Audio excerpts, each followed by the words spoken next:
สวัสดีครับพระอาจารย์ครับผม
Greetings, everybody.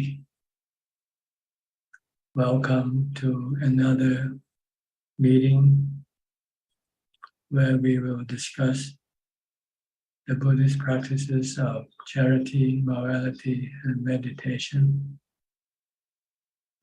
Everyone is welcome to join. And we'll start with our first participant, Felicia Chan. Felicia? Good evening, Ajaan. I don't have question for tonight. My meditation progress is good.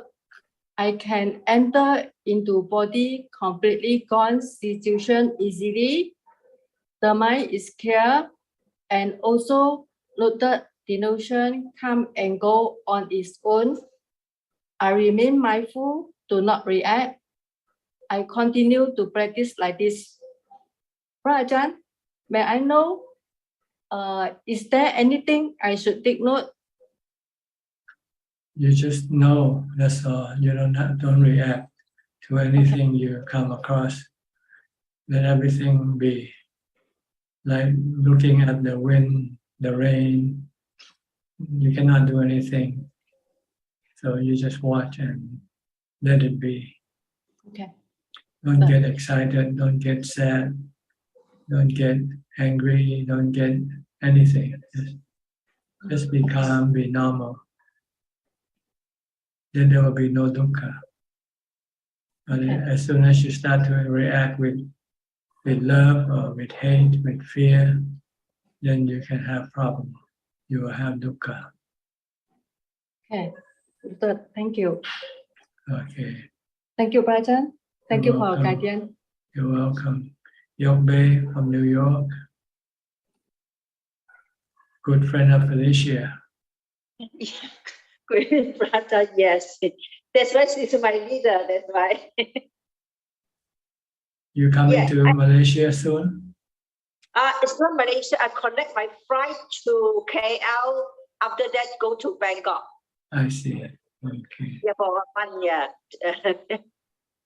Good. Any question tonight? Yeah, could you explain the citta? What's the meaning of citta? The citta is the one who knows, the one who thinks.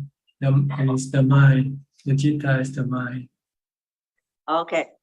How about hayada? Hayada is the correct leader. Adaya. Adaya, okay. That's the heart, right?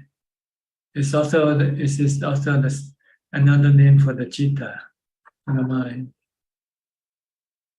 Okay.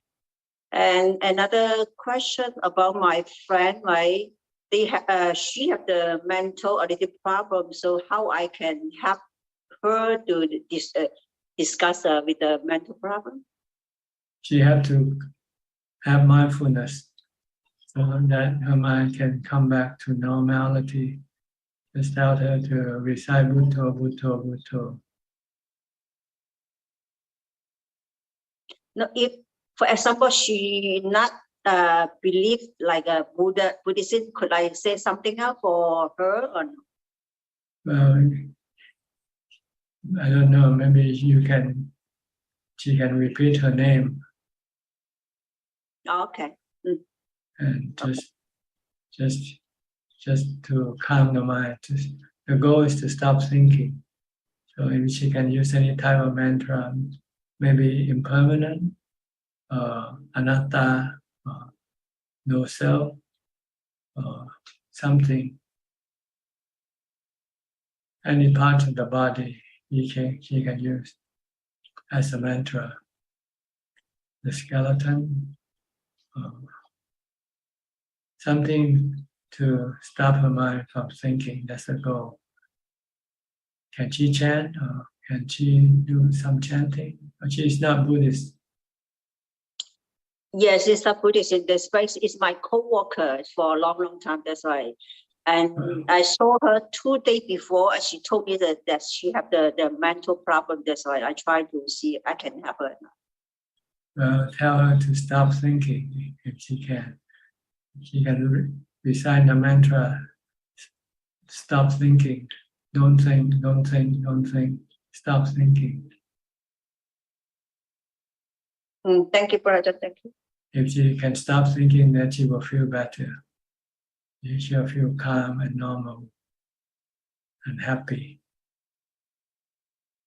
So she can keep reciting the mantra, don't think, don't think, don't think. Okay, try Okay, that. thank you. Thank you. Yeah, thank you, brother. Okay, Machi Mamio from Thailand.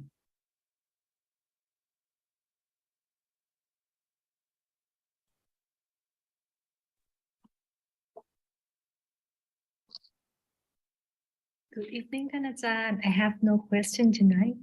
Thank you. Okay, Machi Willie from Indonesia. Good evening, Thanachan. Today I don't have any questions. Thank you. Nanapat from Ubon Ratchathani, Thailand also.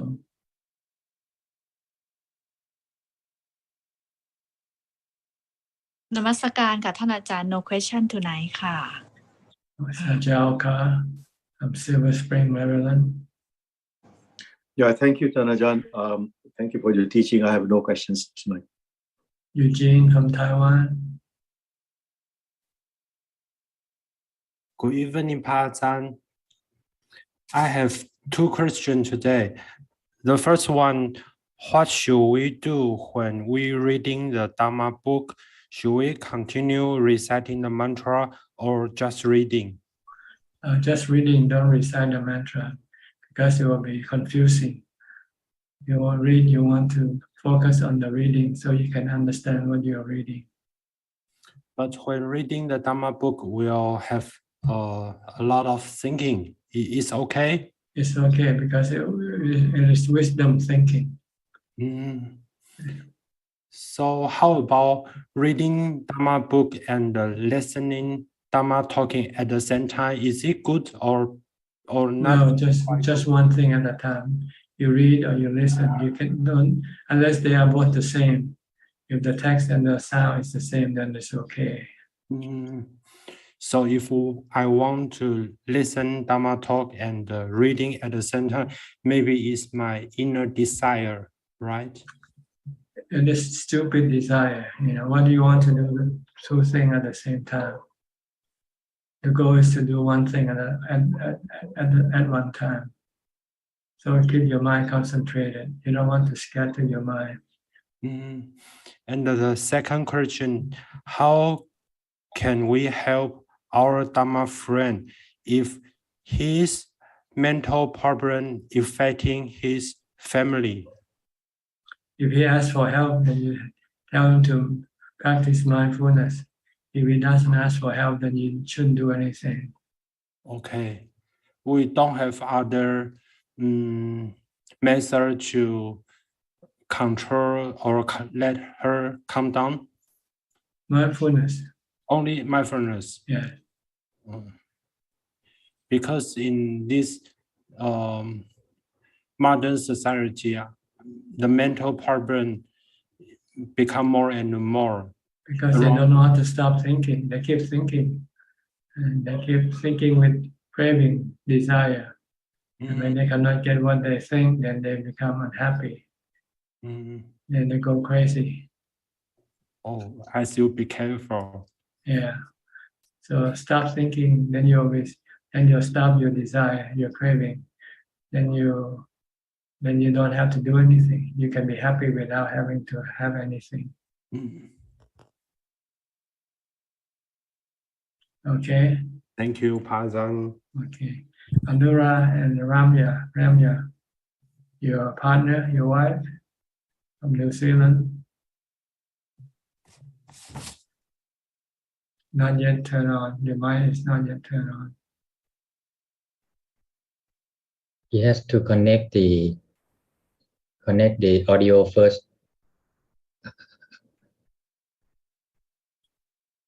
Somehow you didn't push the right button when you come in the room.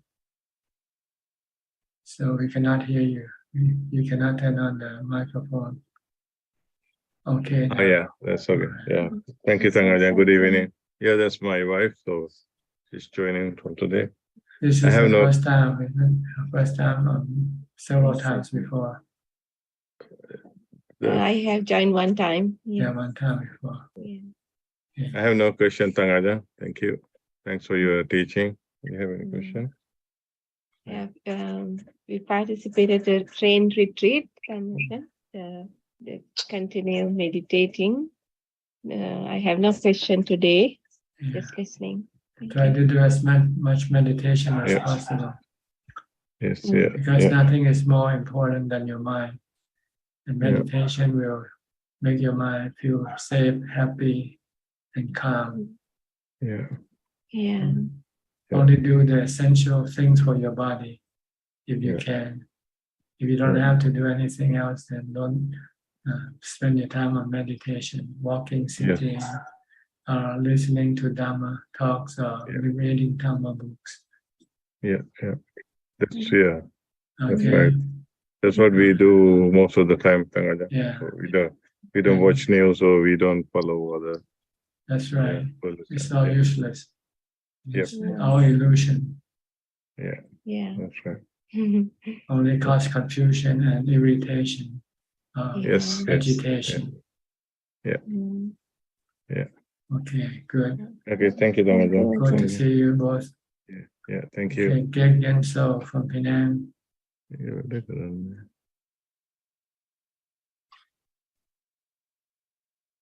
Ajaan, good evening. I have no question tonight, and Ajaan. Okay, Kok Seng from Singapore. Yeah. Good evening, Prajan. I have no questions. Thank you. Okay. Philip and Adeline from Malaysia. Good evening, Ajaan. I don't have any questions tonight. Happy to listen in. Okay, good. Diana from Wales. Greetings, Tanajan. I was going to ask a question about mindfulness, but you talked about it a bit already. Last week, you said mindfulness is good for mental health, and you talked about it a bit today. But I wondered if you could say a bit more about it. Mindfulness will make your mind to become calm. When the mind becomes calm, you get happiness. You get peace of mind. You forget about the whole world, everything. See, the world comes into your mind through your thoughts. If you don't think, then the world stays outside of your mind. And no matter what happens to the world, it cannot affect your mind. But as soon as you think and you start to bring everything into your mind, then everything will start to bother you. So we want to separate the mind from the world by using mindfulness, such as a mantra, to stop thinking. When you don't think, then you don't know what's going on in the world, right? When you start to think, then you start to think about war and in the world, famine, and all sort of problems.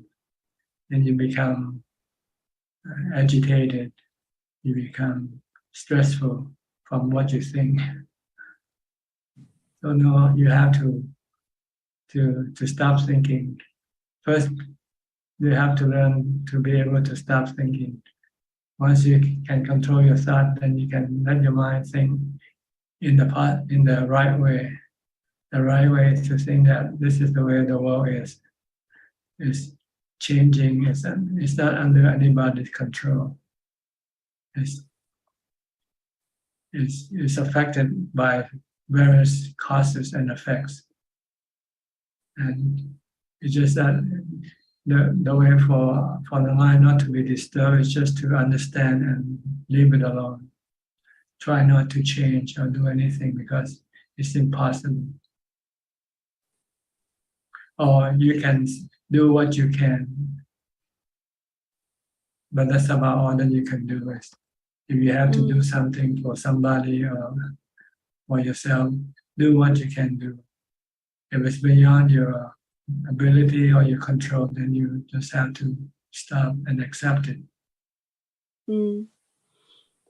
I think sometimes we feel like when we're thinking about our responsibilities, it's a good thing, but it doesn't really help anybody else if we're stressed.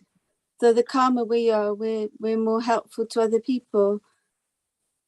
Yes, sometimes instead of helping other people, we are hurting them because we try to force them to do what we want them to do. And even though it might be good, but if they don't want to do it, then you are hurting them. I think it's really interesting you say don't do anything for anyone unless they ask it. That's right. If they ask it, then it means they want it from you, want something from you. If they don't ask and you impose on them, then you are imposing, you are interrupting, intruding into their life. And then people don't like to be intruded.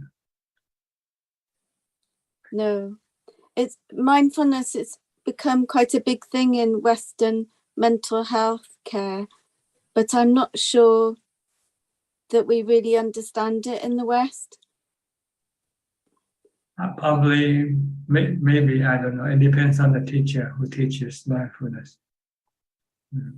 If they just understand the principle of mindfulness is to stop thinking, to take control of your thought. That's it. That's about it.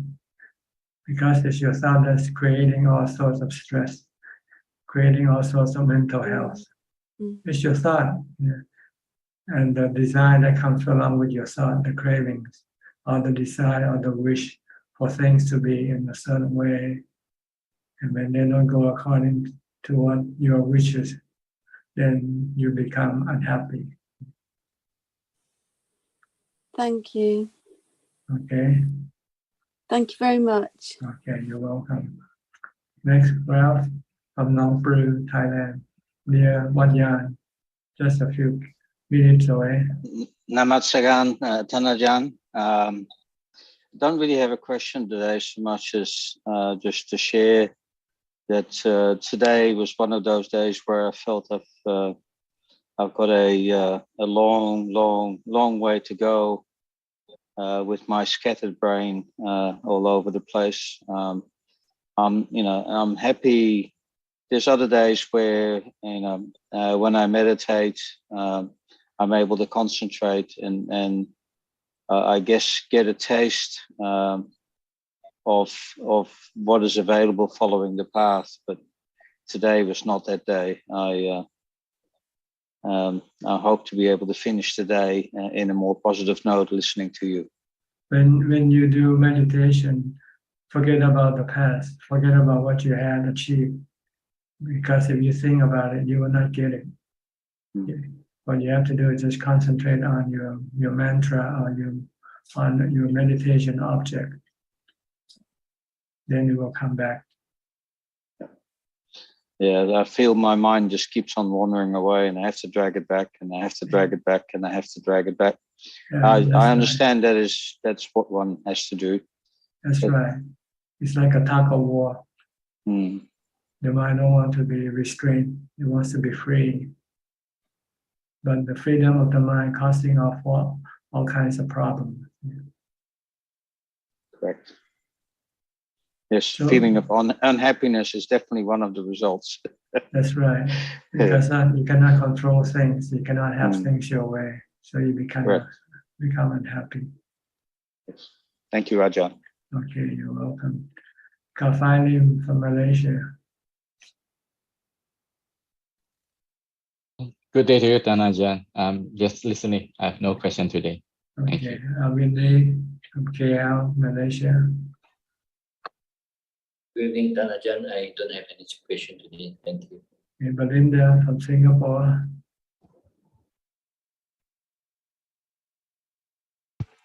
Ajahn, I have no questions too. I'm listening in. Okay, Christine Goy from Penang. Paul, good evening. I have no question, but my brother would like me to have Long Paul advice. He would like to ask Long Paul Suchart, is there a Katina ceremony in Yansanwararam Idu? When is the date of Katina celebration? This coming Saturday, October 22. Oh wow, very fast. Can we donate to support? Yes, Can you can connect with Kunda. She'll give you the information how to donate. Oh, okay. Through your web or how? Sorry, Long Paul. One of my assistant, which is La, she will send you a message on your chat. So wait for a message on your chat. Oh, okay. And she'll tell you how to do it, how to donate. Okay. I'm so happy. Thank you, Long Paul. Okay, good. That's all. Thank you. Okay, you're welcome. Gary, also from Singapore.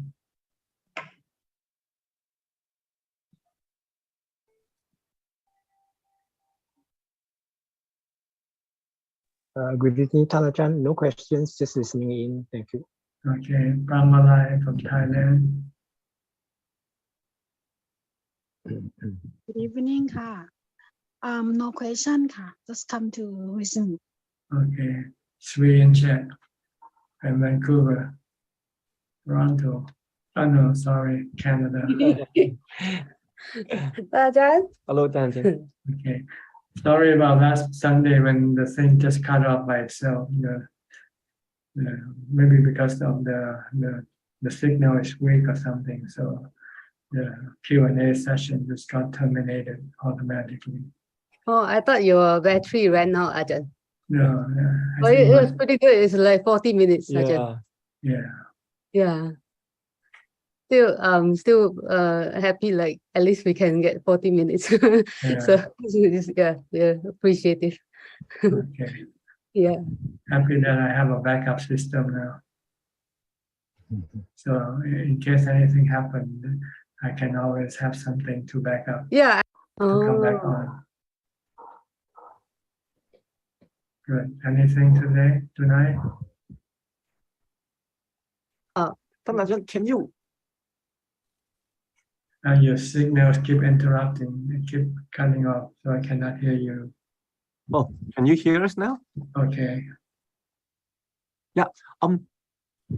Can you again, it is cut off again. Try it again. I think, yeah, strange, but looks is good. Can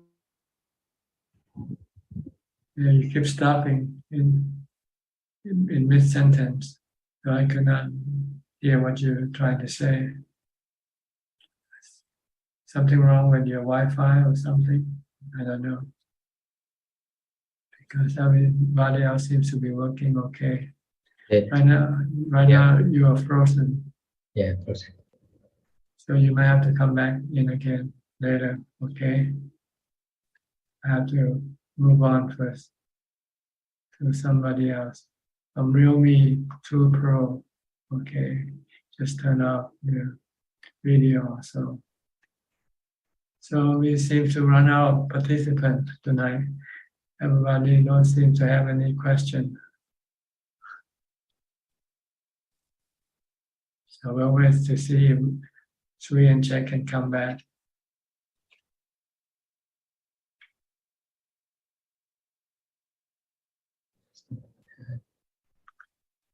our professor somehow did not come in today. Maybe he's teaching today. Eugene, you want to talk? Okay. Okay, go ahead. Ajaan, I want to ask a question about Buddhism. We have 5 priests. We cannot drink wine, but in Chinese tradition, Teacher's Day, we will offer the wine for all men because Chinese tradition, some medicine wine will benefit the health.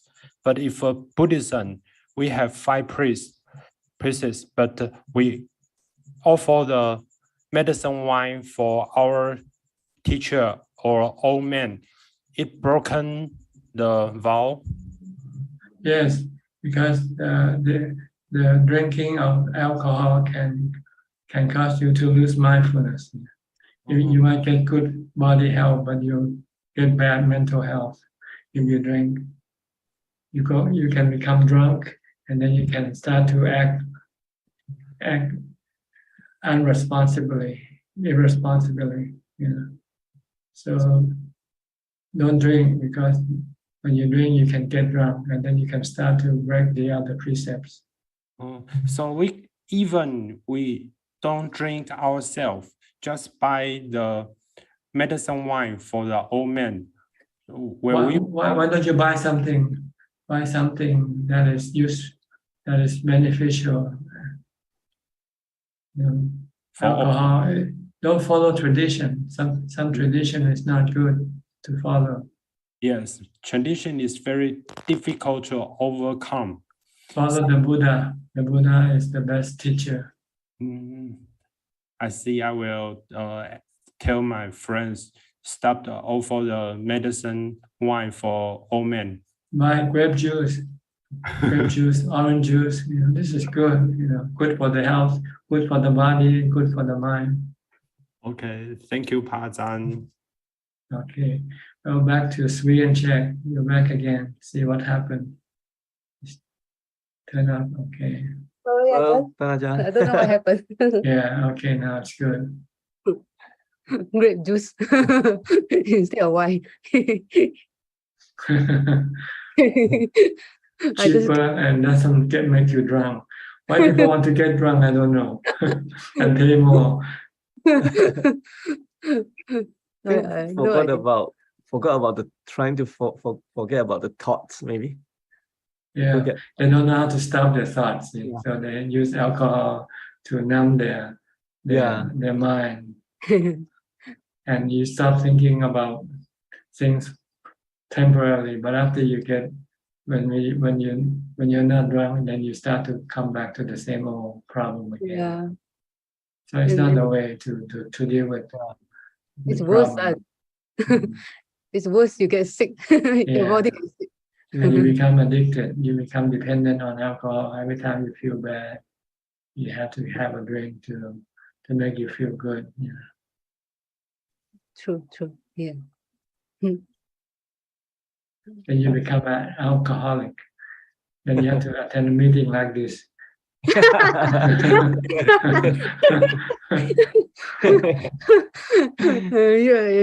time you said, I think the Alcoholics Anonymous. Last time you said this is like something meditation. I think you said something along the line, something anonymous. Meditation synonymous. Meditation, yeah. So we are sick. Ajaan is the doctor. Yeah. I'm the moderator. I let you say what you want to say, ask what you want to ask, and help to guide you on the right path to recovery. Okay, you were asking a question earlier. Yeah, I was asking like, Ajaan, can you briefly explain to us the Noble Eightfold Path? Like the first path is like right view, and then how it move on to like the second and third, like. Okay, you have to first have the view that you are the mind and you're not the body. Okay. and that the body is temporary and the mind is permanent. And the mind is now still subjected to dukkha or suffering due to the cravings of the mind. And in order to be free from suffering, you have to stop the cravings in the mind with the practice of the Noble Eightfold Path. So that's basically what the right view is about. To know who you are and what problem you have. You are the mind, not the body. So don't try to fix the body. You cannot fix the body. And fixing the body won't fix your mind. So you have to fix your mind. And your mind is now being affected or being affected by mental stress, by stress, suffering, misery, sadness, fear, and these are the result from your cravings. You're the result from your delusion. The delusion tells you that you are the body. So you have stress from looking after the body. And no matter how much you try to look after the body, you cannot stop the body from getting old, getting sick, or die. So it's the right way is to let go of your attachment to your body, because your body will one day have to be separate from you, from the mind, the one who knows, the one who thinks. And the way to do it is to practice right thought. Right thought is to keep thinking about the separation of the mind and the body. That the mind is not the body is the mind. Right now the mind is deluded to think that it is the body. So you have to keep reminding the mind that the mind is not the body. The mind is another entity called mind, and this mind has the ability to know and to think, to feel. Right now it's being subjected to stress due to the delusion to think that it is the body. So when it thinks that it is the body, then it will try to protect the body at all costs. And this is the cause is stress, because you cannot protect your body. You cannot stop your body from getting old, getting sick, or die. So the way to correct this problem is to let go of your attachment to your body.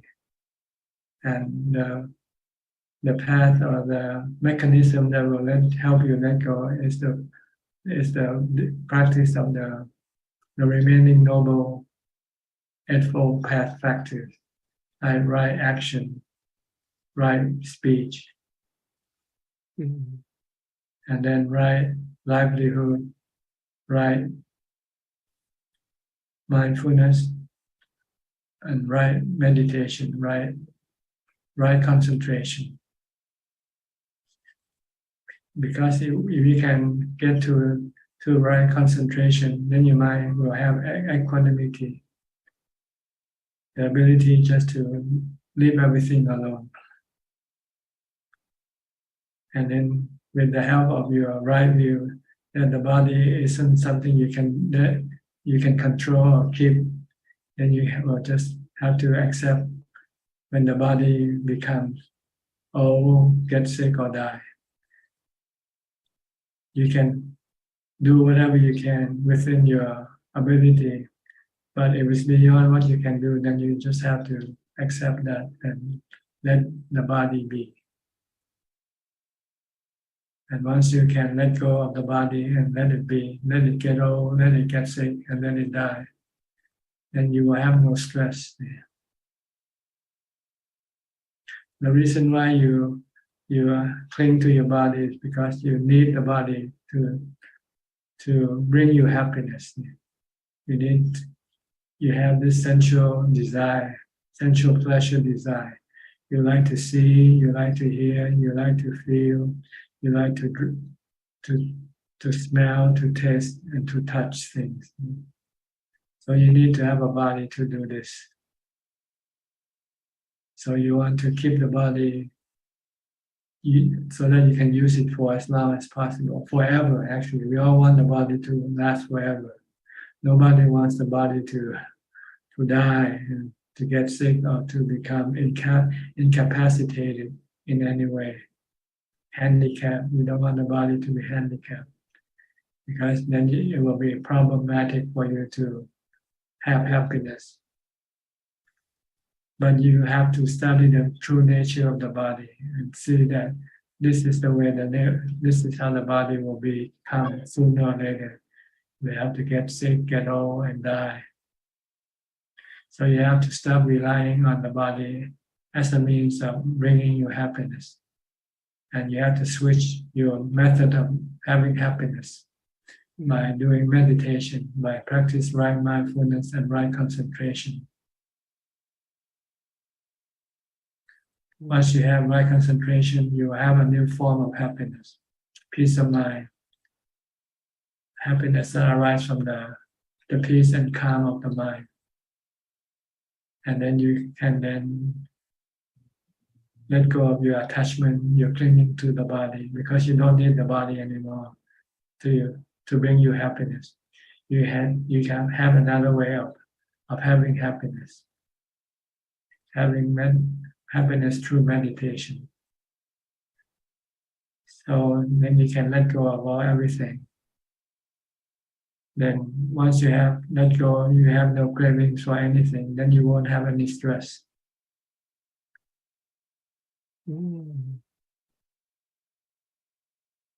This is how the Noble Eightfold Path works. First, to know who you are and what your problem is and how to solve it. Yeah. The reason why you have to have right action and right speech is because if you have wrong action and wrong speech, and it can create problem for you. If you go attack or hurt other people, then you'll be attacked. You'll be hurt back, and you don't want to get hurt. So if you don't want to get hurt, don't hurt other people. Yeah. Don't say something bad to other people if you don't want other people to say bad things to you. This is the same in other religion. Go to do unto others as you would like others to do unto you. It falls under the right action, right speech, and right livelihood. And then this will then clear you from any problem with people. Then you will be free to go and meditate. Yeah. And practice right mindfulness and right concentration. Yeah, it's very practical, yes. Okay. Yeah. So right now you have to keep remind yourself that you are not the body, you are the mind, and your happiness should not come through the body, because the happiness you get through the body is temporary. And as soon as you cannot get it, then you can become sad and depressed. The reason why people have depression is because they cannot find happiness through the body. So they want to commit suicide. They don't want to live. What's the point of living when you cannot have happiness? If your body becomes old or sick, then people want to die. People want to get rid of. Yeah. Because they're depressed. It's because they didn't know beforehand that they should not rely on the body for happiness. They should rely on meditation for happiness.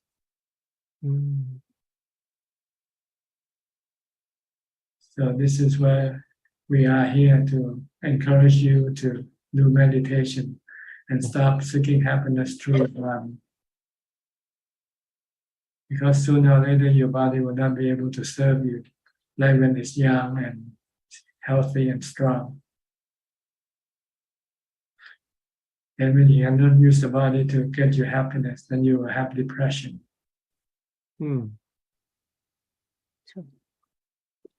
But if you can meditate regardless of what your body is. You can meditate when the body gets old. You can meditate when the body becomes sick. You can meditate when the body is dying. Oh. So you can be happy regardless of what happens to your body.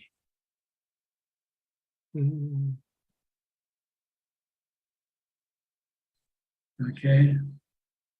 Yeah. Okay. Thank you, Ajahn. Yeah.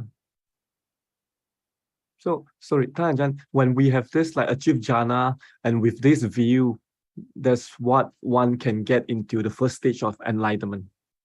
Yes, you can let go of your attachment to the body. Yeah. Your own body first. And then you go to the second and third step is your attachment to other people's body due to your sexual desire. So you have to use contemplation of the unpleasantness of the body. Contemplation on the asubha, unpleasant aspect of the body, such as when the body become a corpse. Look inside the anatomy of the body. Look inside the inner parts of the body. Look at the skeleton, look at all the organs.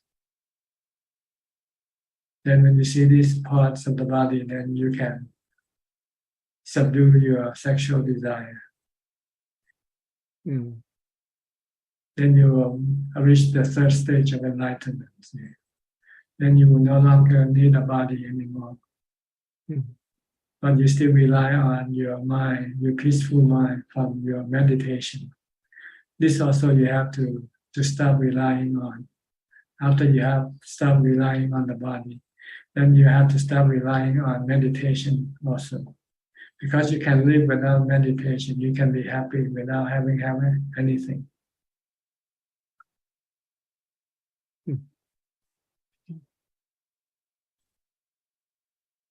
And you can also stop relying on the concept of self, because there's no self. There's no you, there's no me. There's just knowing and thinking, that's all. The mind is knowing and thinking. It keeps thinking that I am me, so you believe this. But when you meditate, when you stop thinking, then the I am me disappear. Who am I disappear? All you have left is just a knowing. So meditation is a very important tool for you to be able to see the truth about yourself, your true self. Because right now you are living with the false self created by your own delusion. Keep thinking, I am me, I think, I feel, I am happy, I am sad. When in fact there's no I am. There is just sadness, there's feeling, there's thinking, there's knowing, but there's no I who feel or think. That's the nature of the mind.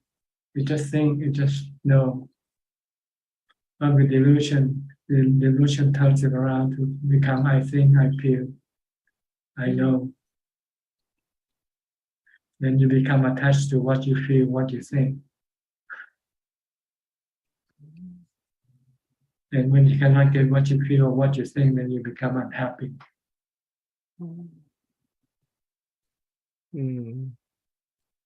I think you should do this when you say this to someone and they don't do it, then you become unhappy.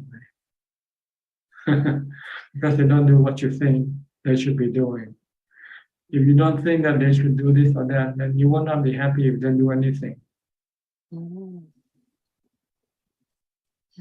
Yeah.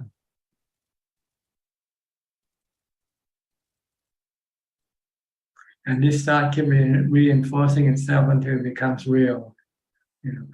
If you constantly think about yourself as me, I think, I feel, I know, then this keep reinforcing this delusion. So you have to stop thinking. Then the truth will be revealed when your thought disappear. And all you have left is just knowing. Nobody knows. It's just knowing. Mm.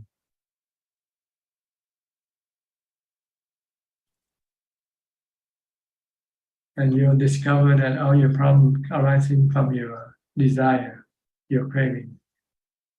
But when you see that everything that you desire or crave for will bring you stress sooner or later, because they don't last. They are temporary. You have a relationship, and then a few years later or a few days later, you break up again.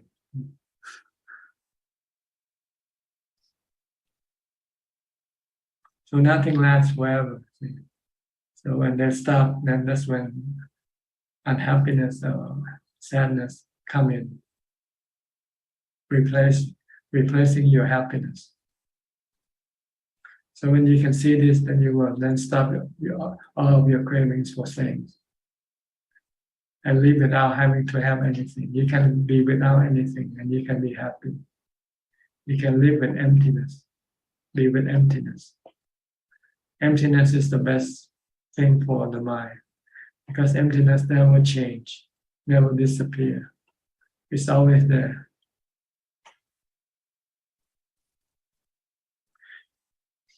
When you have emptiness, you have nothing to lose, right? You cannot lose emptiness. So you can teach your mind to live with emptiness, then all problem will be solved. Because if you can really live with emptiness, you will have peace and happiness from emptiness and no stress.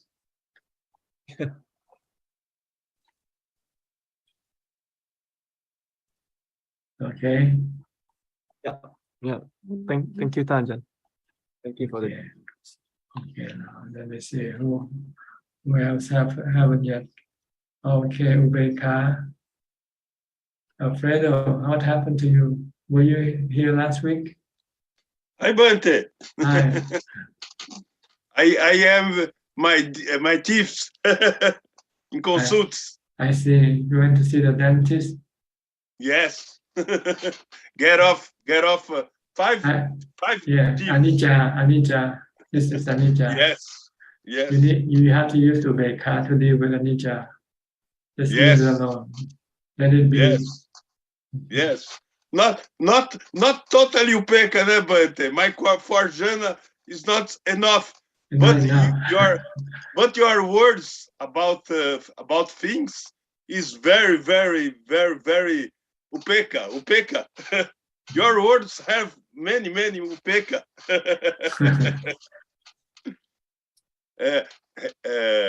Remember me, Rei Pasenadi to Buddha.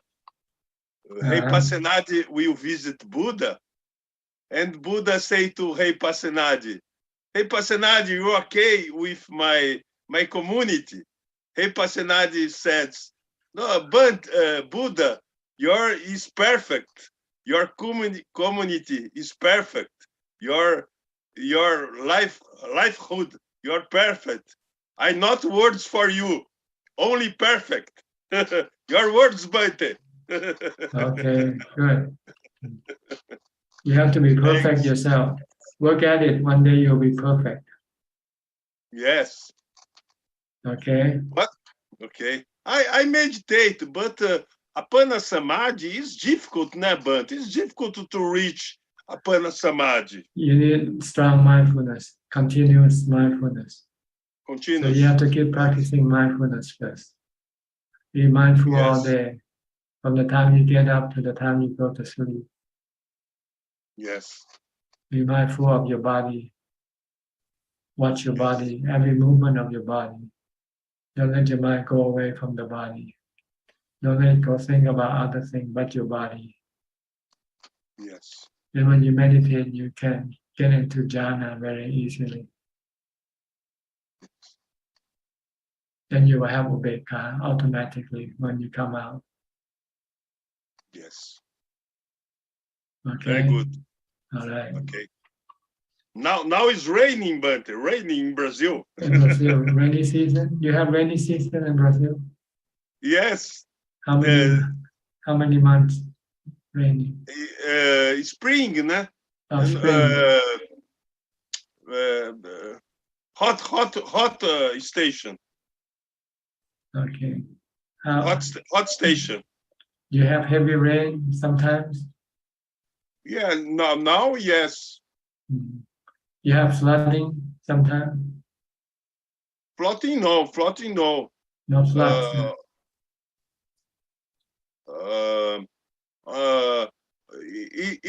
It's better, né, Banta? Not very cold. More rain. Okay. When it rains, it doesn't get cold, huh? Yes. Okay. In forest is a little cold, né, Banta? Yeah. Okay. Stay dry. Don't get yourself wet. Okay. Thanks, Banta. All right. You're welcome. Next is Evie, I think. Evie, you are next from Indonesia. Yeah, Ajahn. Namo Buddhaya, Ajahn. Can Ajahn hear me? Yes, perfectly. Yeah.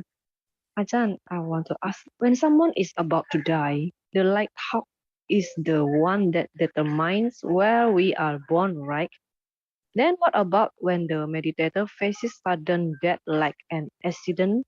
How can they manage his final hawks? Because 2 days ago there was an accident that made 2 Indonesian monks die. See, you're like a boxer. You have to keep training yourself all the time. So when the time you have to go on the boxing ring, then you will be ready to do what you're trained to do. So you keep practicing mindfulness. Then when you die, you will have mindfulness when you die to deal with your death. If you don't, then you don't have mindfulness. So they die with mindfulness. Without mindfulness, or with whatever amount of mindfulness that they can develop or have developed. Die with mindfulness. The more mindfulness, the more peace and calm the mind become when the body dies. The less mindfulness, the more agitation and the more stress would the mind become when the body dies. That's why you want to practice a lot of mindfulness so that you can stay calm when the body dies. Okay. So even a monk has faced death like this. All the virtues they made cannot make the death ways more better death ways. Not like this. It's the karma effect. Well, they have some effect, but not as strong as mindfulness and wisdom. Mindfulness and wisdom has the strongest effect on the mind. Sila and dana have some effect on the mind, but not as much as wisdom and mindfulness. Sila and dana can make our thoughts go to the good place. Yes. But it cannot stop the mind from being restless or fearful when things happen. It's wisdom and mindfulness that will be able to keep the mind calm. And born in the heaven, not in human world. Yeah. Okay. Okay, Ajahn. All right. Yeah. Next is Kirian Dong. Haven't seen you for a while. Were you in Thailand or are you back in London? Let me pay respect to you first.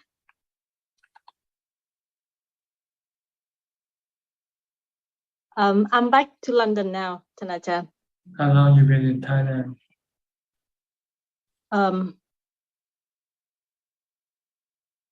It was more than 8 months the first time, and then 2 months the second time, and then 3 weeks the third time. I see. Is your son still ordained, or has he also? No. he backed off last minute. Yes. Okay. Yeah, it was a big surprise already. So he could stand it for 2 months. He stayed in the monastery for 2 months. He could stay in the Yes. monastery, but he could Yes. not take the ordination. No,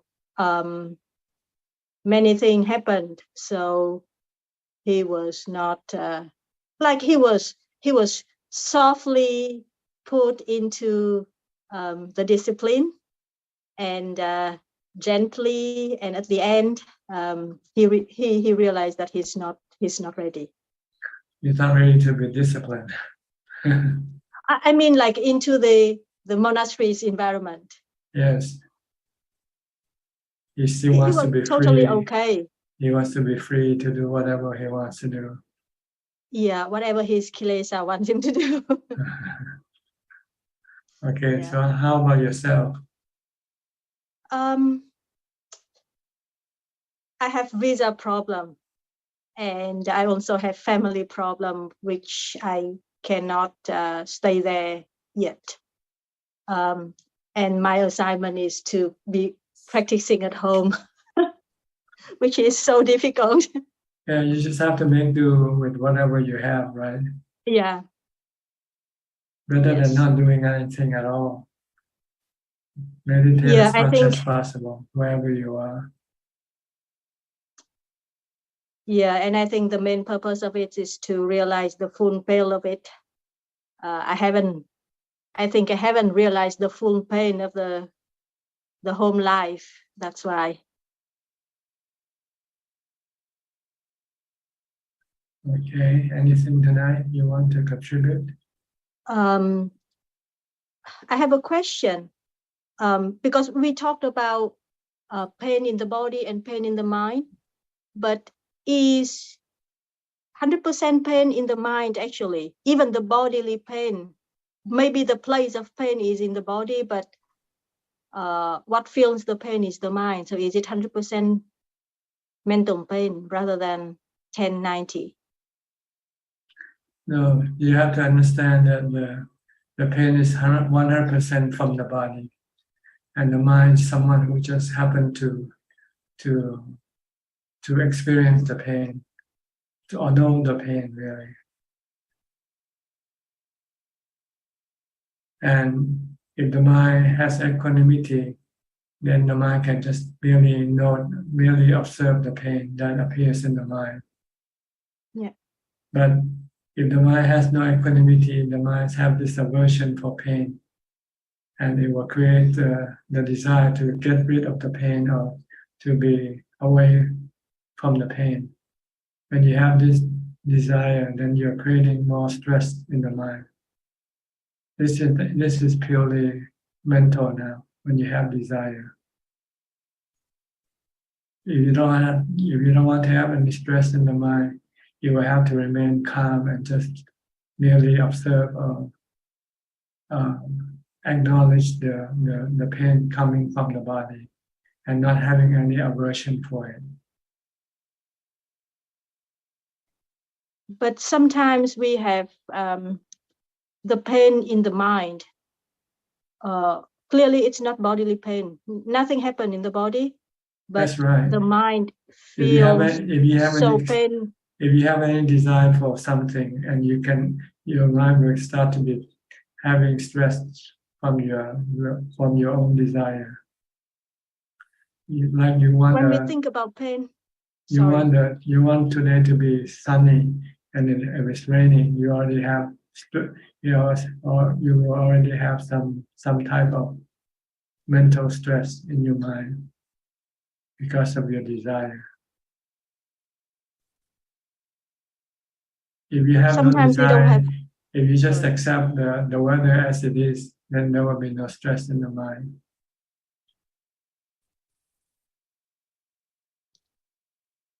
Right. Get it? But sorry. Go ahead.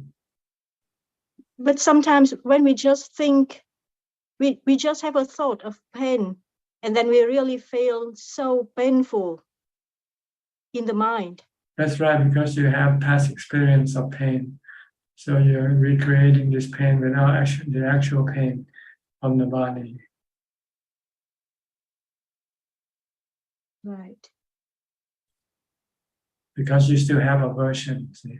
If you can train your mind not to have any aversion, just let the pain, leave the pain alone, let the pain be, and you just merely acknowledging the pain, then there will be no stress.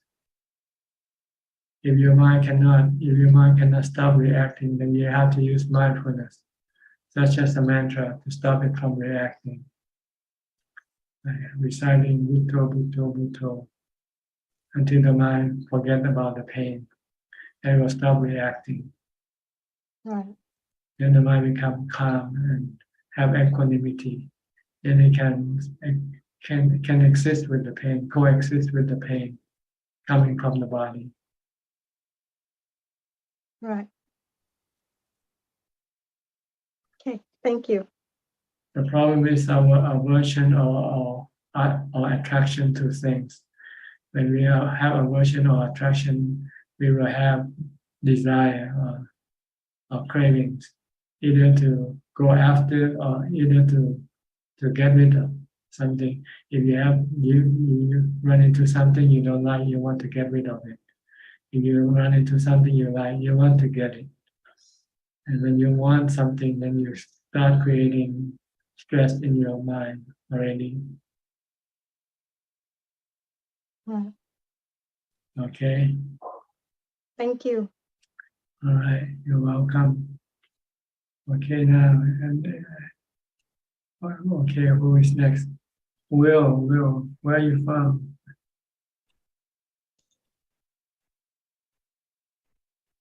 Will? I'm from UK. Okay. What can I do for you? Well, I just the same state really. Talking about karma, how to recover from karma. Yes. Karma and its consequences. Yes, sir. Once you have done some karma, it will eventually sooner or later produce consequences. Yes, sir. And there's nothing you can do about it except just accepting it. When it happens, just accept it. Then you will have no stress in your mind, no suffering in your mind. If you cannot accept it, then you can start creating stress for yourself, for your mind. Yes, sir. We only want good consequences, but we don't want bad consequences.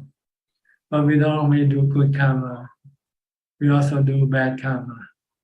So we got both good and bad consequences coming to us. So if you only want good consequences, then you should do only good karma and avoid doing bad karma. Just like the Buddha's teaching, he said, abstain from doing all bad karma. Do only good karma. Then you will have good consequences happening to you. But with the all bad karma, you cannot go back and erase it. Those bad karma that hasn't yet produced any consequence that will eventually produce. Yes, sir. Then all you can do is just wait and accept it. Face it. Because once it happens, it will then disappear. It's like a storm. The storm comes, then eventually it will subside and then disappear. All you need to do is hunker down by using equanimity. Just stay calm, stay not reacting to the consequence of your bad karma.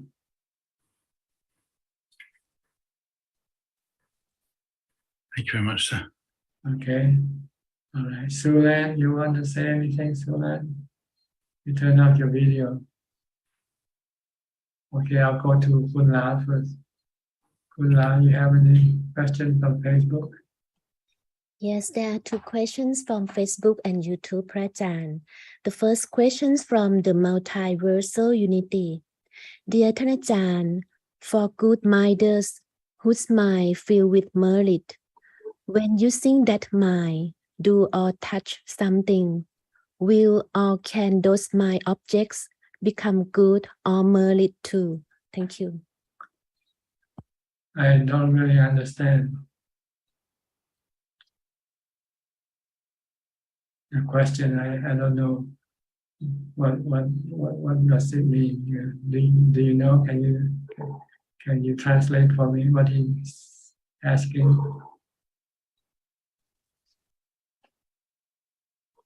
No? Okay, I'll go to the next question then. So next question from Miss June. Good evening, Tan Prajan. What should we do if our spouse is too attached to their material things, either still usable or not usable, when we try to tell them they are temperamental? Thank you. You just have to leave them alone. Let them become. If they don't listen to you, what can you do? You tell them and they don't listen to you, then you just have to leave them alone. If you don't want to get into a fight, a quarrel, and you just have to accept the way the person is. That's all. This is the way the person is. He clings to things. He doesn't like to let go of things. So just let it be. The problem is you, not him. The problem is you want to do something with him. If you don't want to do anything with him, then you won't feel bad. You won't have to ask me this question. But the problem is you want your desire for something that you cannot get. So you ask me and you think I might be able to tell you how to get it done, but you cannot get it done. Sometimes you just have to accept that this is the way it is. And you just have to let go and leave it alone. Okay? That's all the question? Yes, that's all, Tanajan. Okay, we have Mandy just came in. Mandy, do you have anything?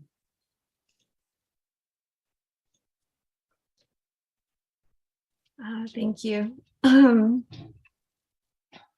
I'm wondering what part of the mind, or is it the soul, that when you're dreaming, you can start to not control your dream, but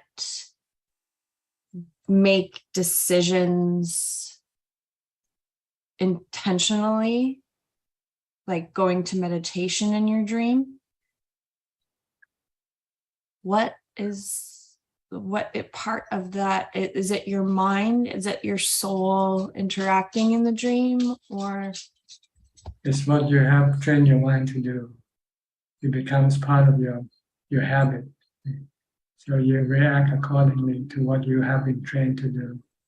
If you train to meditate, so you will react to a situation by going to meditation.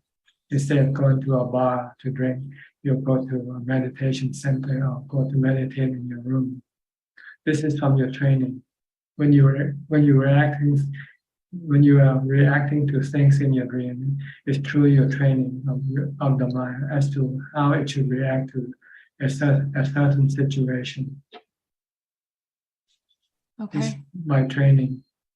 Okay, so it's the mind making decision in the dream? That's right. Through being trained to react when it comes under a certain situation, it will automatically kick in and work automatically.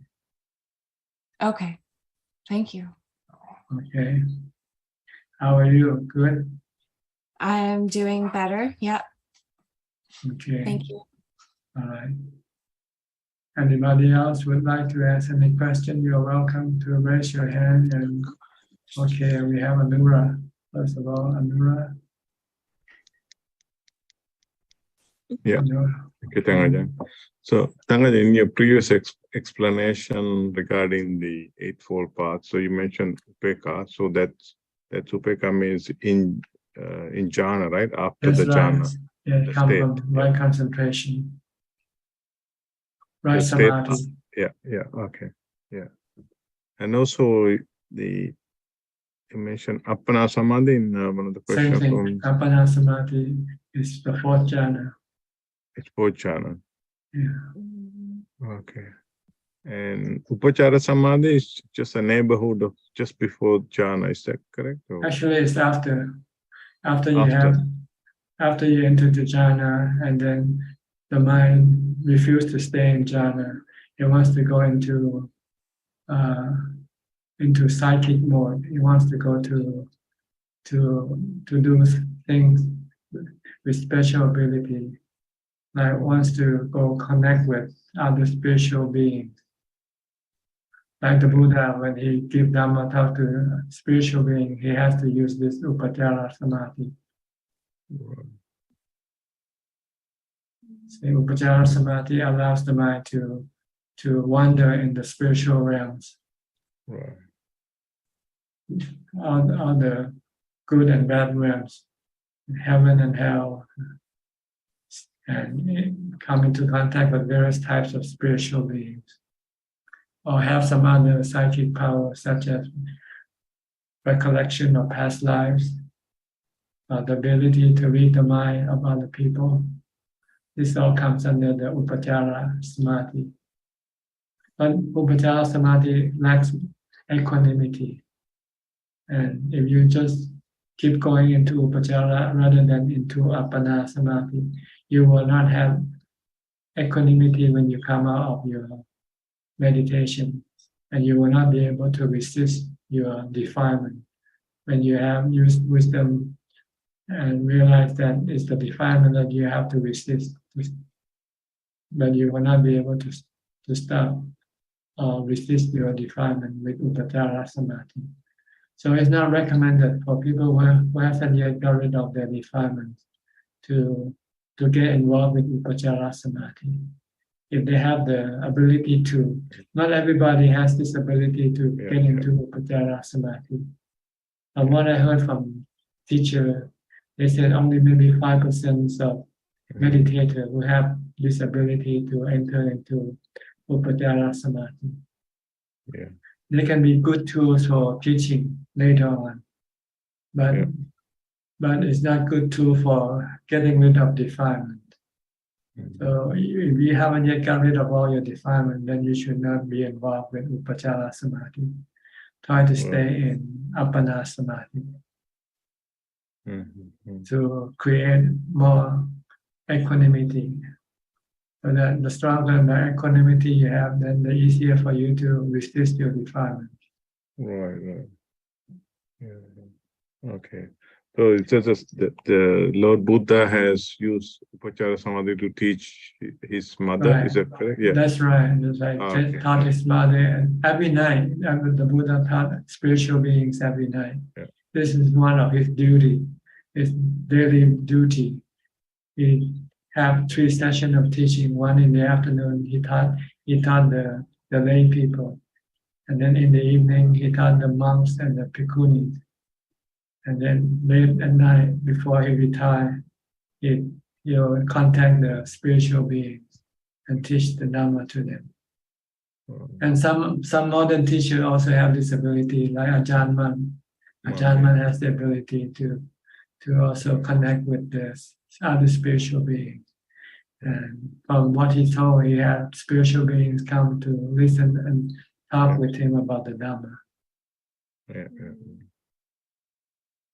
But it's not good for someone who hasn't yet got rid of the defilement, because this type of samadhi doesn't give you any equanimity. And your mind can be weak when you're faced with your defilement. Okay. Yeah, thank you, Thanajan. Thank you. I have another question. Yeah. Can I ask a question, Ajahn? Yes, sure, go ahead. So when we do not meditate, we have to be mindful as well as have to have the wisdom. When you're not meditating, you can either develop more mindfulness or you can develop wisdom, depending on how much what you need more. If you need more mindfulness, then you don't do any wisdom yet. If you find that getting into jhana is still difficult for you, then you might want to develop more mindfulness first. Until you find it easy for you to enter into jhana anytime you want. Then you can use wisdom when you come out meditation. Because if you cannot enter into jhana and you start to develop wisdom, then this can be an obstruction for you to enter into jhana. Because when you develop wisdom, you have to think, which is the opposite of what you want to do when you enter into jhana. You want to stop thinking. So you have to know at this point where you are. Do you still need more mindfulness, or you don't need more mindfulness? You can stop your thinking all the time. Then you can then direct your thinking to develop wisdom by thinking of the three characteristics of existence. About your body, about the feeling, and about your mental states. So that means, Changajan, so if you are not meditating, so if you're intending to develop wisdom, then maybe we have to think continuously. That's and right. Think until you understand what anicca means, what anatta means, what dukkha means, or what asukha looks like. Yeah, that means keeping our mind busy, and it's not recommended, right? Not when you still need to stop it to enter into jhana. Yeah. But once you can stop it, then you can start it anytime. Then you can go into the wisdom mode. Because when you think, you might sometimes get tired of thinking. The mind can become agitated and restless. Yeah. Then you can, if you have strong mindfulness, then you can stop it and bring it back into jhana to rest the mind. But if you don't have enough mindfulness, you might not be able to contain your restlessness and agitation. Yeah. So you first have to develop 100% mindfulness before you go to developing wisdom. Yeah. Okay. Because these two practices, then they contradict each other. See? Yeah. Mindfulness for jhana, you have to stop thinking. Yeah. But develop mindfulness, develop wisdom, you have to think, you have to analyze, you have to compare, so that you can see a clear picture of what anicca is, of what anatta is. Yeah. Without thinking, we can see the anicca. You can think only what you have already thought about, but if anything more, you have to think to be able to see what you want to see. If you don't see the asukha of the body, then you have to think about asukha. But if you can see asukha of the body all the time, then you don't need to think about asukha.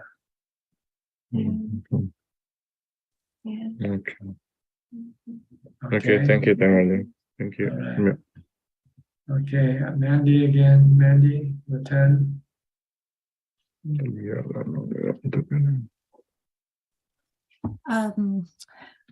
I was wondering so you're saying to develop samadhi, to develop the samatha, yes, and then don't go to vipassana. Not yet. Unless you build that mind power really. Right, you need a base for vipassana first. Okay, yeah. So you need equanimity, you need samadhi as a base for development of wisdom. But you might be able to use wisdom occasionally when your mind becomes stressful and you somehow cannot stop it with mindfulness, then you might use wisdom to stop it. Like if you become stressful because you worry about your pet getting sick or die, then you use wisdom to teach that getting sick and death is normal for everybody. Sooner or later it's going to happen. And when you can see this, then you can stop your stressfulness and accept that, okay, maybe this is time for the pet to die or to become sick. Then you might become calm again. You can use wisdom occasionally, but not but not for the purpose of, getting rid of your fetters. Mm-hmm.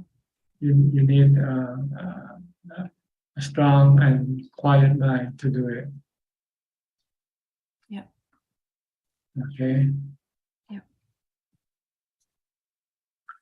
Okay. Anybody else? Any questions from anybody? Anura again. Okay. Where's Sajal? You after Anura. Okay. Oh, sorry, Ajaan. Just to clarify, so Upachara Samadhi happens after Appana Samadhi, is that correct? That's after right. Appana Samadhi, Upachara Samadhi. Then if you have the ability, it will go into Upachara Samadhi. But if you don't, then you stay in Appana Samadhi. Yeah. And for people who doesn't have Upachara Samadhi, the ability, they are safer that way. Yeah. Because sometimes if you don't have a teacher to warn you or to remind you, sometimes you will become addicted to Upachara Samadhi because it's more fun than doing Appana Samadhi. Appana Samadhi is just in emptiness, like in an empty room. But with Upachara Samadhi, it's like going to a playground and play. Right. Okay. Well, if you read the story of Mechi Gal, Kunme Gal, she also have this ability, and she keep playing with this Upachara Samadhi and not wanting to go into Appana Samadhi. And Ajahn Mahabua, who was the teacher, eventually warned her that if she keep playing with Upachara Samadhi, he would not teach her anymore. Only that, then she stopped, and then she keeps staying in Appana Samadhi until she have strong mindfulness and strong equanimity. Then she can then go on and develop wisdom. It's an addiction. It's like something like play game for kids, They don't want to study. They want to play games. Yeah, good analogy. Yeah. Thank you, Ajahn. Okay, Sajalka. Oh, wait, I'm sorry. Go ahead. What is Kanika Samadhi, Ajahn? It's the same as Appana, only different in duration. Kanika is brief. This is the first time when you enter Samadhi, you usually get Kanika Samadhi because your mindfulness doesn't have enough strength to keep it in for a long time. So just briefly, we call it Kanika Samadhi. That's before jhana. No, it's jhana, but you only stay there briefly, like a flash of lightning. Okay. Thank you, Ajahn. Thank you. Okay. All right. Sajalka now. You can. Ajahn, that some kind of like a thought-provoking discussions went on, and I'm actually going to play the Mara's advocate because Mara can claim that this world is his creation, and only and according to Buddha, only a few people with the dust in their eyes will be able to see the Dhamma, other people wouldn't be. But going back to the point that I'm trying to make, and is that the medicine and medicine plays such a crucial role. Even from Buddha's time, he was a forest monk, right? So there is the thing about the fermented urine being used for medicine, and medicine has been included in one of the 4 requisites, right? So the monks also have a human body, right? So that body is something that they need as a tool to practice meditation. But Dhamma by itself, if Mara would say, that it's not enough to ignore the need for medicine. So my question to you would be that the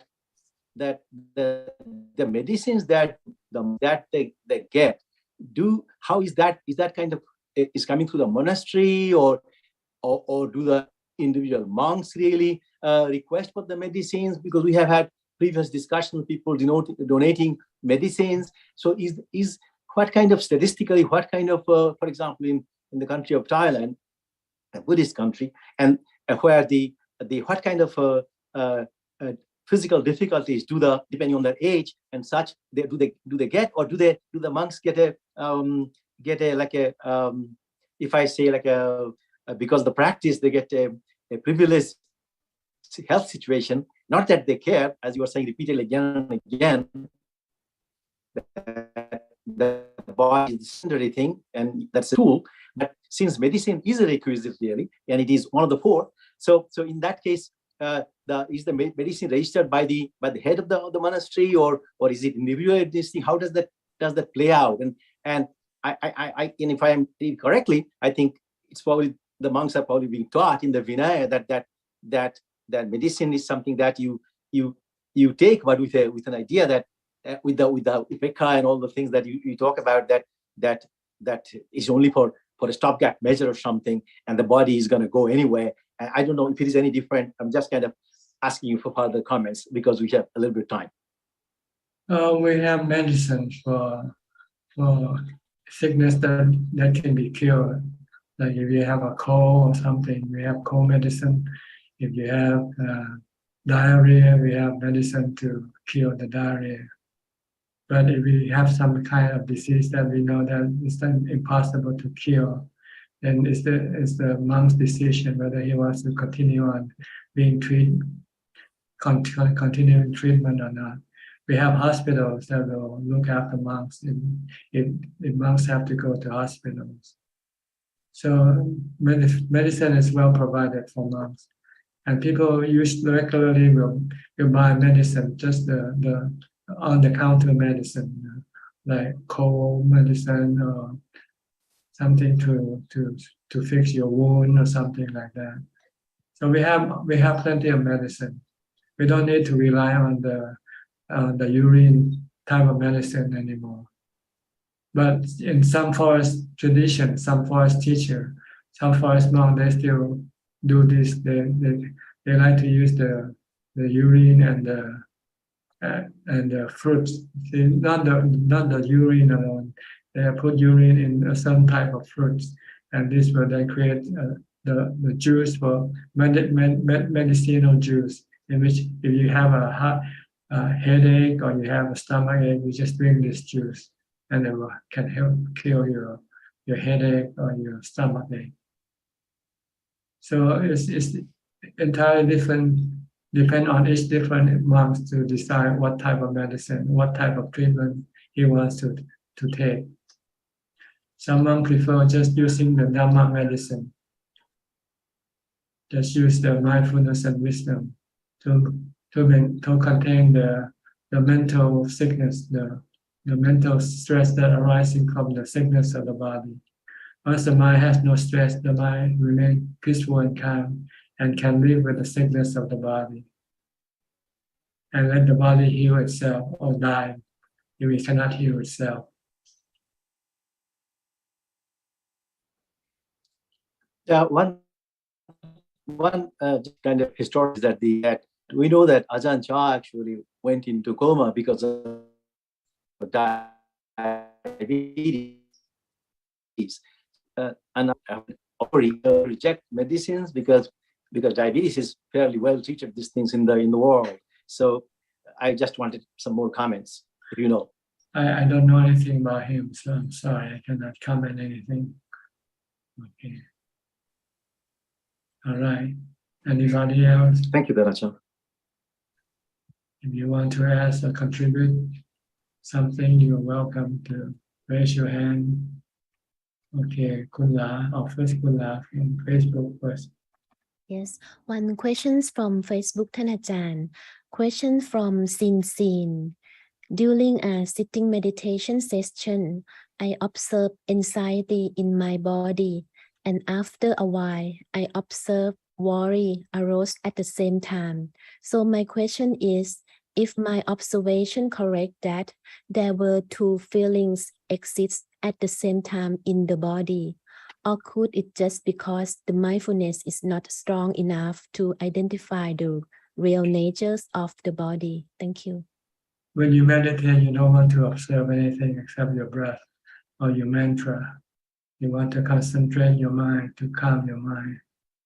It's not the time for you to investigate the mind or the feeling. You don't have yet enough strength to do it.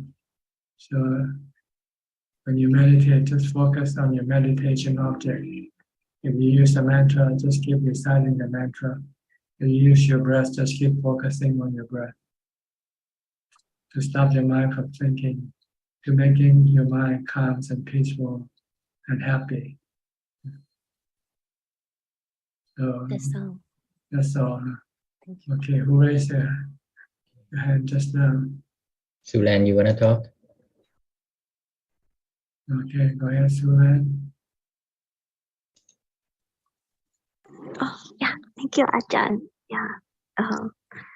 Sorry, I'm early again. Because yeah, Ajahn, are you okay? Why? If I'm not okay, I won't be here, right? Yes. Oh, Is that all you want to know? All this time you don't know if I'm okay or not. Okay. Who raised their hand earlier? Three? hello. Okay. Oh, sorry, I accidentally mute myself just now. Okay. Can I hear you again? You just turn off the microphone. Okay. Oh, yeah, sorry. I think I accidentally mute myself just now. Yeah, good to hear that, Ajahn, you are okay. Yeah.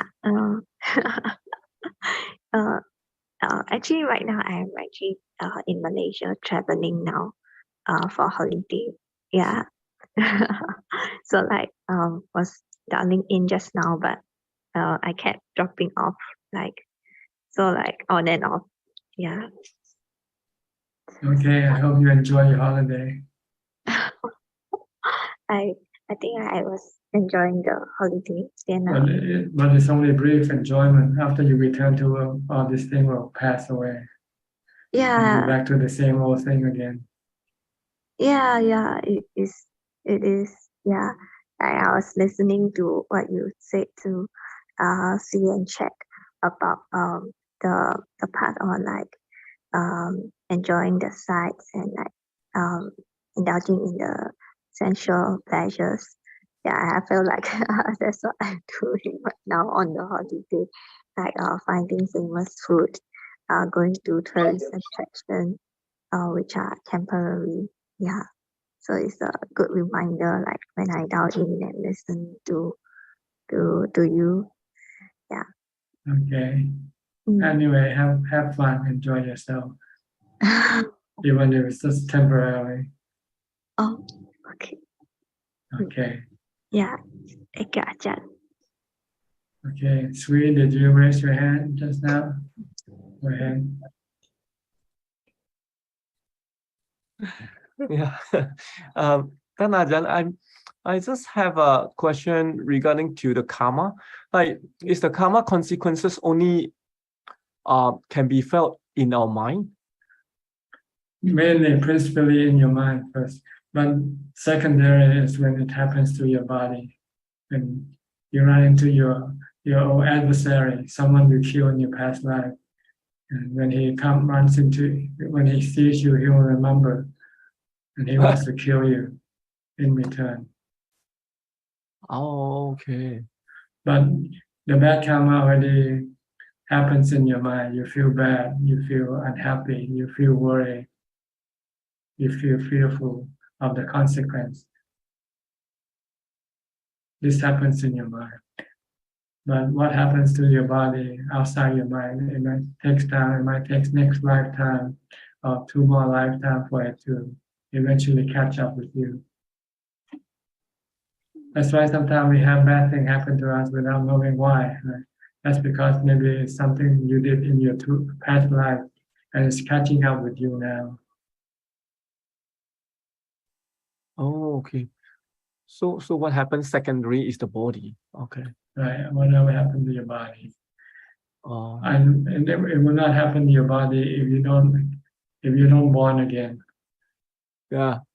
If you keep reborn, then your past karma that hasn't yet take effect will eventually catch up with you.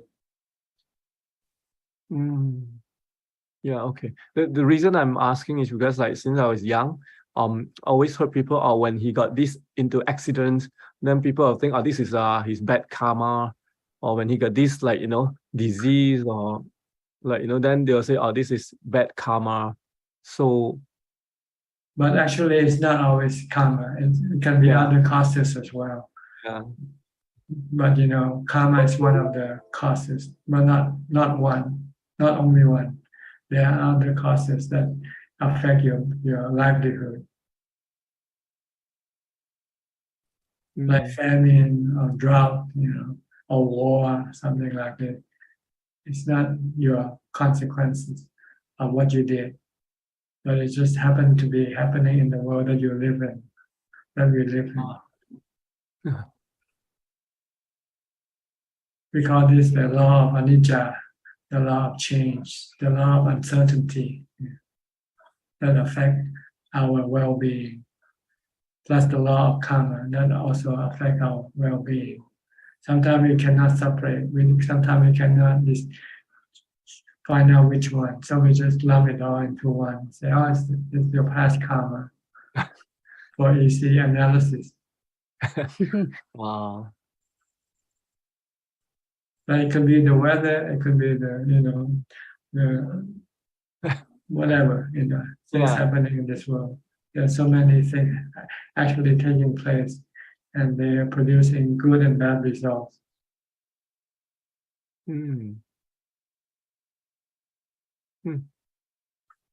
Okay. Yeah. Okay. Thank you, Ajahn. All right.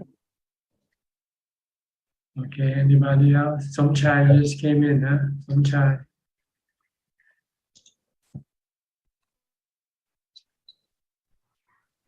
Okay, Gatan Pajan.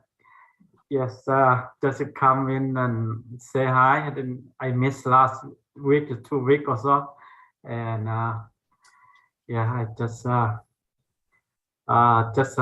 come in to tell that it's up and down, like up and down for process on meditate, and it thing going on so too much right now. I think I can handle too much anymore, or some, I don't know. My thing, my thought, all kind of so it goes up and down because you don't practice continuously. If you keep practicing continuously, it will keep going up and not coming down. But as soon as you stop, then it starts to come down. And when you start to practice, then it goes back up again. So it depends on your practice. okay. That's I have to continually for that. Yeah. Okay. I think so. All right. Okay. Yes. All right. I will try them again. I mean, keep doing it. So, thank you, Tanpaja. You're welcome. Anybody would like to ask any more questions? Alvin. Okay, Alvin. Ajahn, going back to the Noble Eightfold Path, when we look at it, right concentration is the last one, right? Noble Eightfold Path. So when we compare to Sila, Samadhi, and Panya, where is the Panya in the? Panya is the first to know the right view and right side. Okay, so it for Noble Eightfold Path, it starts from the beginning, right? But when we look at Sila, Samadhi, Panya, it's Sila, Samadhi first. Then actually, there's no beginning, no end. It's just a circle. I see. It depends on where you start. If you start at Sila, then Panya will be there. And if you start at Panya, then Samadhi will be the end. But it's all interconnected to each other. Okay. But so actually, it starts with right view. You first have to have the right view. Every one of you who comes in because you have the right view. You study the teaching of the Buddha, and the Buddha said we have problem to fix. So we have right view. Then we have right thought and say, well, okay, what we need to do to fix our problem. And the Buddha said you have to have right action, you have to have right speech, you have to have right livelihood, right concentration, right exertion, right concentration, and right mindfulness in order to solve your problem. So the right view that we have now is actually a little right view, right? It's not the anicca, anatta, and dukkha being No, able it's to. it's the starting point, starting wisdom. First to know your problem, then later you have to need more. You have to add more wisdom. Right now, you first have to know what you have to do. You have suffering. If you want to get rid of suffering, you have to follow the right action. You have to have right action, right speech, right livelihood. Until when you have equanimity, right concentration, then you would then want to know more about the three characteristics of existence and the Four Noble Truths. Got it, Manager.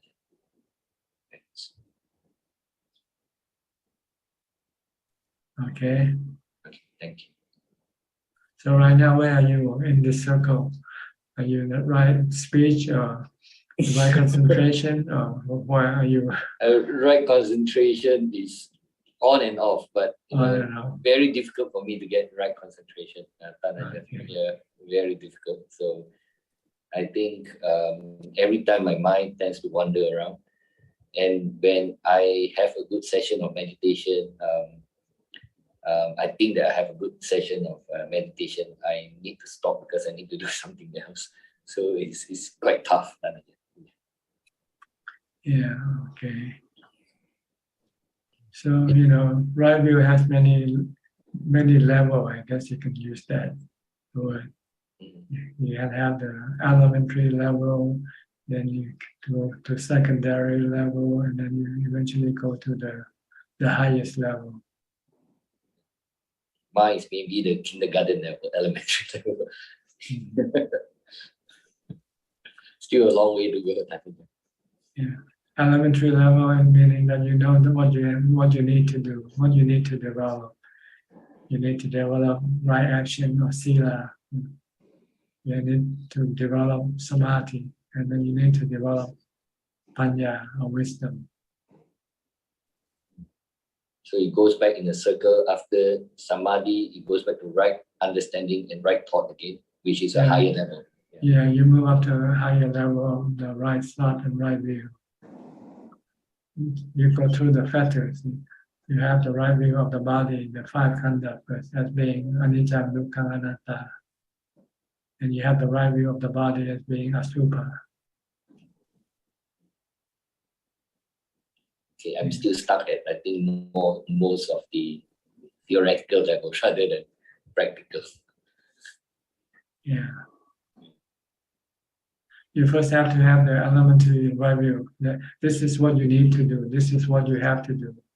If you want to stop all your dukkha, your suffering, your mental suffering, if you want to stop your mind from keep reborning again and again, this is your elementary right view. And if you know that you have to stop and you think, what should I do? And you have to follow the Noble Eightfold Path. You have to practice dana, sila, samadhi, and wisdom. When you move up to the next level of wisdom. Yeah, like what you say, dana, also we have to be very careful. You can let go the monetary, let go the money, but you have to be careful of the greed for fame, right? That you announce that you have just done a dana. I mean, yes, money, fame, and fortune, praises, and happiness from sensual pleasure. These are things that you have to let go if you want to have right concentration. You might have to let go of the external thing before it can go inside. Yes. That's why you have to keep the 8 precepts and stop having sensual pleasures, so that you can then have the time to meditate and get into the pleasure of peace and calm of the mind. You have to change your way of having happiness. from using the sensual objects to using jhana instead. Ajahn, I was just listening to this, the audio that you posted on MagicQ was saying that one of her teacher actually disrobed even though he has achieved very high level of jhana because he didn't practice asoba meditation. That's right. When he doesn't practice asubha, when he has sexual desire, he doesn't know how to get rid of it. And he's not the only way to get rid of it is to disrobe and go after the object of his desire.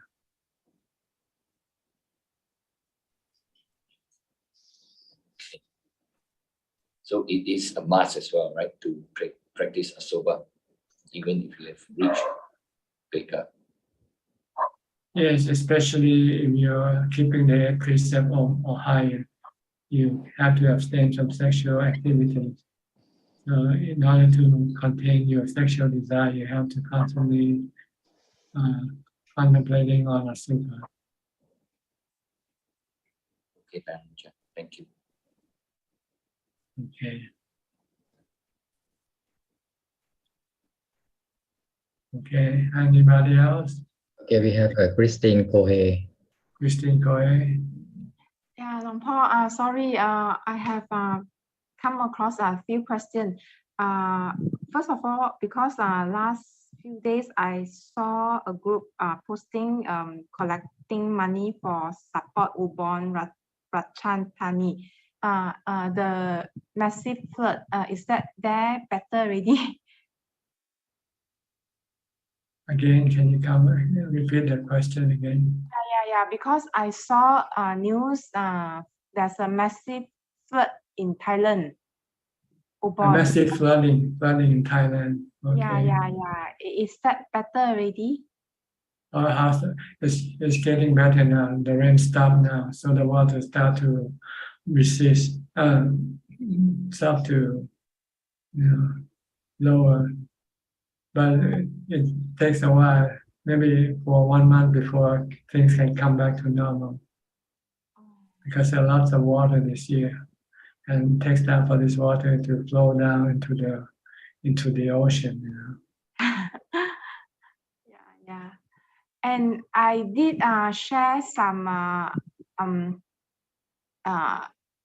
conversation with my friend.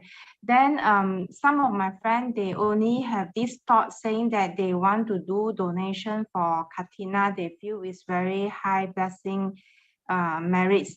So is it same with the 4 requisites if we daily support Sangha for the 4 requisites like food, everything? Yes, it's the same. The merit depends on the amount that you give. The more you give, the more merit you make. It's not the type of giving. It's the amount that you give. You can give. If you give more, then you get more merit. It doesn't have to be Katina to get more merit. If you say give the same amount, you get the same merit, whether you give it to Katina or you give it to the other way. It's not. When the Buddha said Katina is very beneficial, he meant that at that time monks have problem with having material to make robes with. So Katina is the robe presentation of materials for making robe for the monks. Because before, monks have to go and look for materials in the cemeteries. During ancient time, when people die, they don't burn or they don't bury. They just wrap the body with cloth and then let it rot in the cemetery. So when monks need material to make robe with, they go to the cemetery and collect this cloth that used to wrap around corpses. But as there are more monks, when Buddhism become more popular, then there are more people wants to become monks. So they run out of materials to make robe with. So the Buddha has to tell lay people that you should give monk the material to make rope because it's very beneficial for the monks, not for the giver. The giver get the same merits as giving food or giving other things. So it's the same, when we give the same merits as Long Po said. Yes, if you give the same amount, whether you give it a katina or not katina, you get the same merit. If you give the same amount.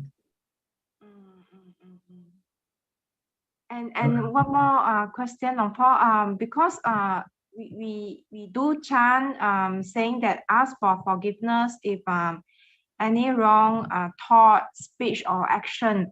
So is that because actually I feel like the thought won't hurt people except those really can merit like Buddha, Dhamma, Sangha.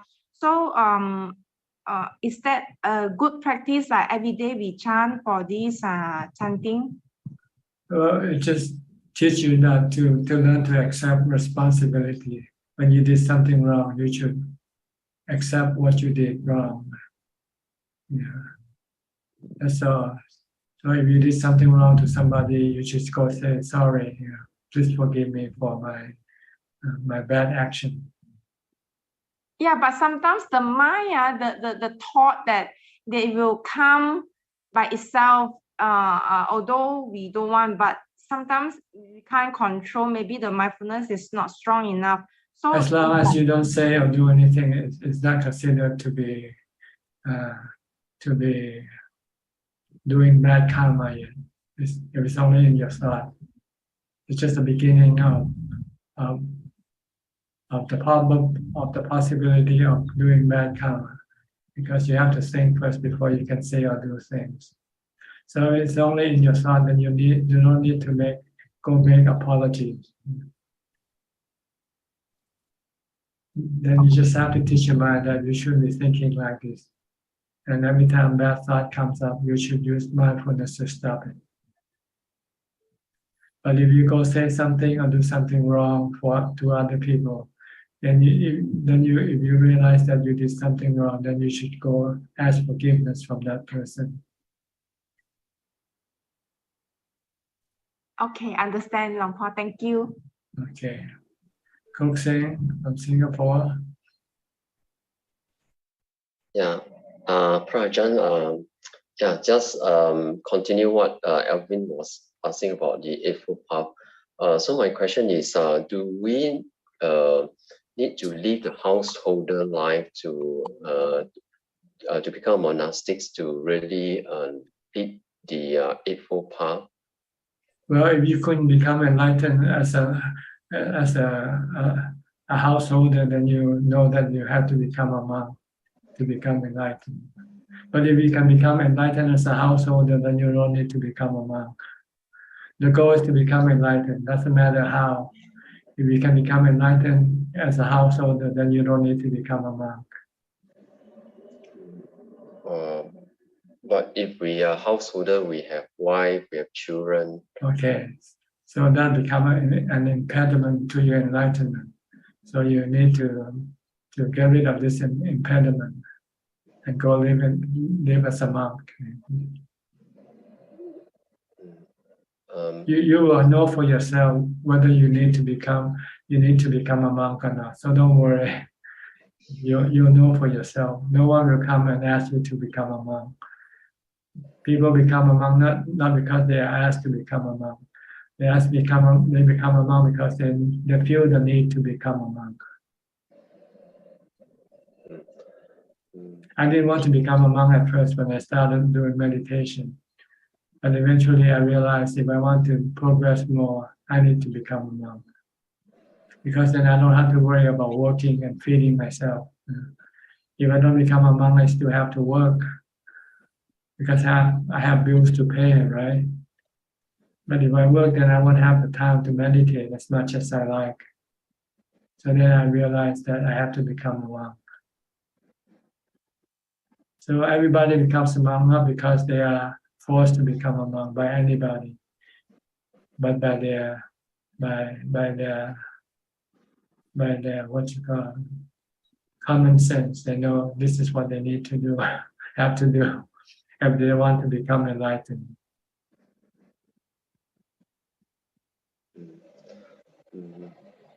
Okay. Yeah.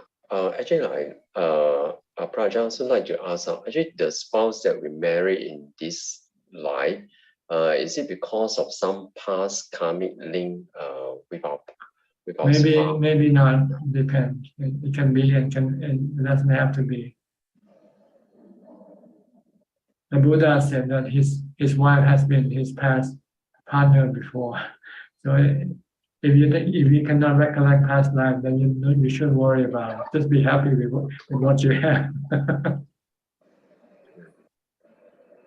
Okay, it doesn't matter how they come about, but when you have her, then just be happy with her. That's all you need to know that you have to do. Don't have to worry whether you and her had any relationship before you had not. It doesn't matter. Just have a happy relationship now. That's more important. Okay.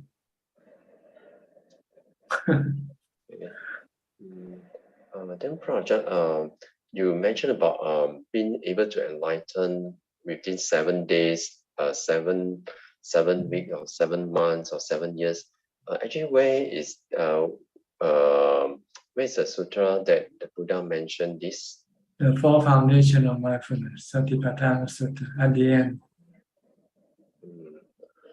Okay. Okay. Go search for the 4 foundation of mindfulness in English, and go read at the end of the sutta. I see. Okay. Yeah. Okay. Thank you, Praja. Okay. Well, looks like we about run out of time for today, so I think it's appropriate for us to come to an end of this meeting. Thank you for your participation, and I hope you have learned and have benefit from this conversation and help you advance in your practice. In the meantime, please stay safe, stay mindful, and keep on practicing. And if all goes well, I'll see you all again at the same time next week. Thank you and goodbye. สาธุค่ะ Thank you. everyone. Thank you, Ajahn. Thank you. Thank you, Admin. Thank you. Thank you, Admin. Thank you, Kulam. Bye. Good night, Admin. Bye. Good night. Thank you, Kun Abi. Thank you. Bye bye. Bye bye. Bye bye. Bye bye.